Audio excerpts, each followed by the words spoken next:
कोल्हापूर महापालिकेतील भ्रष्टाचाराच्या साखळीत एक धक्कादायक खुलासा समोर आला आहे। वराळे यांनी कसबा बावड्यातील ड्रेनेजचं काम न करता 85 लाख रुपयांची बिले उचलल्याचा आरोप सत्यजित कदम यांनी केल्यानंतर वराळे यांनी थेट टक्केवारीसह कामाची यादीच दिली आहे। ठेकेदार श्रीप्रसाद वराळे यांनी थेट नाव घेऊन कोणाला किती टक्केवारीने किती पैसे दिले याची यादीच प्रसार माध्यमांसमोर व अधिकृत यंत्रणांकडे सादर केली आहे। त्यांच्या म्हणण्यानुसार कनिष्ठ अभियंता प्रज्ञा गायकवाड यांनी 2% म्हणजे 1,20,000, शहर अभियंता नेत्रदीप सरनोबत यांनी 1,20,000 रुपये, ॲडिशनल कमिशन रोकडे यांनी 1% म्हणजे 60,000 रुपये, उपशहर अभियंता कांबळे यांनी 60,000 रुपये, क्लार्क नाईक व अधीक्षक सूर्यवंशी यांनी प्रत्येकी 6,000 रुपये। याशिवाय ऑडिट विभागामध्ये क्लार्कनी लाखाला 100 तर परीट मॅडम याशिवाय मिसाळ यांनी लाखाला 200 रुपये असे एकूण 30,000 ऑडिटसाठी घेतले होते। ही रक्कम एकूण सुमारे 5 लाख इतका घसघशीत हिशेब केवळ एक बिल मंजूर करण्यासाठी ठेकेदाराकडून घेतल्याचा दावा वराळे यांनी केलाय। वराळे यांनी याचे मेल मुख्यमंत्री देवेंद्र फडणवीस, महापालिका प्रशासक, लाचलुचपत प्रतिबंधक विभाग, पोलीस अधीक्षक यांच्याकडेही पाठवले असल्याने आता यंत्रणा खडबडून जागी झाली आहे।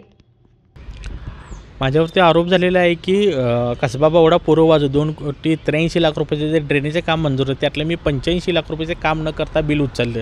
तुम्ही सध्या परिस्थितीला बघू शकता की हे माझ्या त्या कामासाठी करता आणलेला मी हा पाईपांचा स्टॉक आहे इथे जागेवरती आता 1,80,00,000 रुपयाच्या आसपासचं माझं बिल मंजूर झालेलं आहे। जागेवरती आता जे 5वं बिलातलं माझ्यावरती आरोप झालेला आहे तो 85 लाख रुपये झालेला आहे, पण ते ॲक्च्युअली बिल मला 67 लाख रुपये मिळालेले।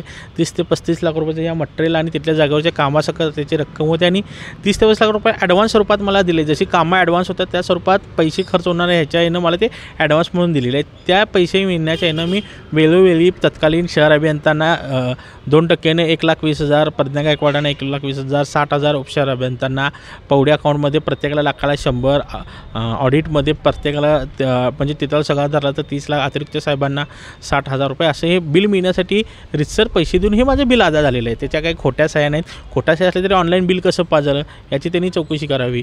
माझ्या कामाची चौकशी करा, माझी चौकशी करा, सोबत त्या अधिकाऱ्यांचीही चौकशी करा। कोणी भ्रष्ट केली, ज्यांची ॲडव्हान्स कामं चालू आहेत, नाही चालू आहेत, त्यांचीही चौकशी करा सगळ्यांची। तुम्हाला ते आरोप झाल्यानंतर कुणी बोलवून घेतलं आणि कुठं घेतलं काय नेमकं? मला ज्या दिवशी माझ्यावरती पत्रकार परिषदेतून आरोप करण्यात आले त्यावेळी कनिष्ठ अभियंत्याने मला राजारामपुरी कॅफे रॉनमध्ये बोलवून घेऊन की तुम्ही लेखी स्वरूपात द्या, तुम्हाला आम्ही ह्यातून वाचवू, तुमचं FIR दाखल होणार नाही, अशा काही गोष्टी सांगितल्या। माझे डिस्ट्रिक्ट डिपॉझिट जप्त होणार नाही, हे माझ्यावरती दडपण आणून माझ्याकडून ते लिहून घेतलेलं आहे। वर्षभरामध्ये असे किती काम आहेत किंवा आजूपर्यंत तुम्ही किती काम केलं आणि त्यामध्ये किती रक्कम अदा केली, किती रक्कम तुम्ही अधिकाऱ्यांना दिली? आता हे टोटल साहेब आता म्हटलं असं तर हे 2,83,00,000 रुपयेचे काम आहे। त्यातलं साधारण आता 1,80,00,000 रुपयाच्या आसपास बिल मला अदा झालेलं आहे। आता ह्या नाही म्हटलं तर 8 ते 9 लाख रुपये 1,80,000 आजपर्यंत 2022 पर्यंत आतापर्यंत मी टक्केवारी स्वरूपात वाटलेले आहेत। वरून काय आता तुमचा दबाव आहे किंवा कॉल करून किंवा काय असं दबाव टाकण्यात येतोय का? माझ्या सध्या मी आहे या परिस्थितीला समोरून सगळं सत्य समोर आणण्याचं मी ठाणलेलं आहे। माझ्यासोबत सगळ्यांची चौकशी व्हावी ही मी तुमच्याकडे विनंती करत आहे।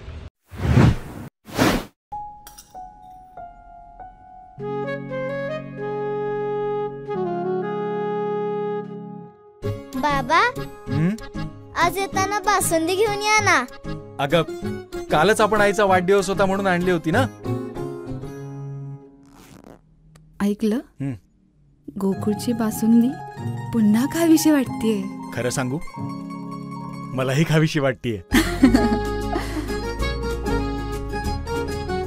पुन्हा पुन्हा खावीशी वाटणारी गोकुळ बासुंदी।